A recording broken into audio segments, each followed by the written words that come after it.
Mark Wakeham is with us from Environment Victoria. Mark, good morning.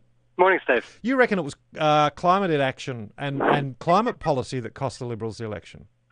Look, I think it was a really significant contributing factor. It was one of the issues where there was most difference between the policies of Labor and the Coalition. I mean, Labor were promising a strong renewable energy target and solar homes, which was an incredibly popular policy, particularly in marginal seats, to subsidise half the installation cost of solar. And then the Coalition were promising new coal or gas-fired power stations and scrapping support for renewable energy. So there was a stark choice.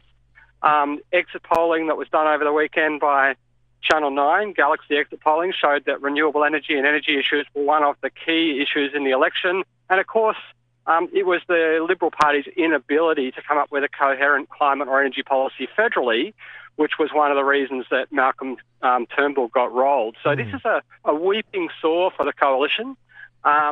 They haven't got a credible story to tell the community on one of the biggest issues of our time. And it intersects with other really important election issues like cost of living. You know, when it's become incredibly obvious that building more renewables lowers energy costs, anyone who's concerned about either climate change or cost of living, or in regional Victoria, jobs in renewable energy projects, has a very good reason to support parties that have credible policies on renewable energy. So what do you reckon this then says about the looming federal election, Mark? Because as you've alluded to, and others are sort of saying, you know, there's all sorts of issues there. Climate policy federally has been a bit of a dog's breakfast in the last 10 years.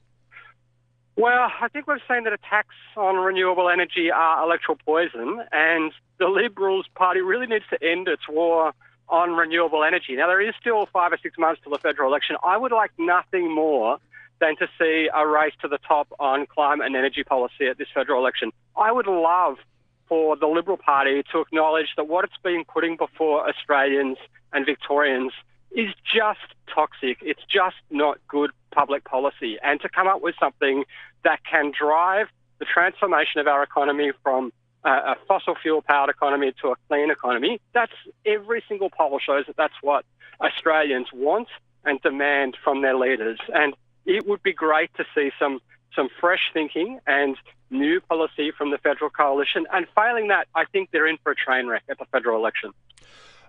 Mark, can I just ask you, in the wake of the state election and the policies that we're talking about this morning, what do you do now with a state Labor government that has a big majority and doesn't perhaps have the urgency to get on with the job that it did? Not that I'm suggesting it won't, but it doesn't have that electoral urgency that it once did. Well, I think one of the reasons they've done so well is because the Victorian communities regarded them as getting things done. And it's time for them to keep getting things done on climate change, renewable energy, and actually an area where they didn't do much in their first term, which is protecting nature. We had an auction for renewable energy projects last year. We don't know when the next one will be. We'd really like to see a clear time frame for future auctions to bring online renewable energy. We need to have a conversation about the time frame for replacing coal-fired power stations in the Latrobe Valley, like Yallourn, which we know, they're on their last legs. Let's have an honest conversation about when they need to be replaced with renewable energy. And as I said, we've got some really burning nature issues that have not been dealt with, such as the destruction of our forests and the collapse of the Murray-Darling Basin river systems. And we'd really like to see a stronger plan from Labor on those issues, which really were neglected a bit in their first term in government. Righto. Mark, thanks for your time. Thanks very much, Steve. Mark Wakeham, Environment Victoria, and their take on this election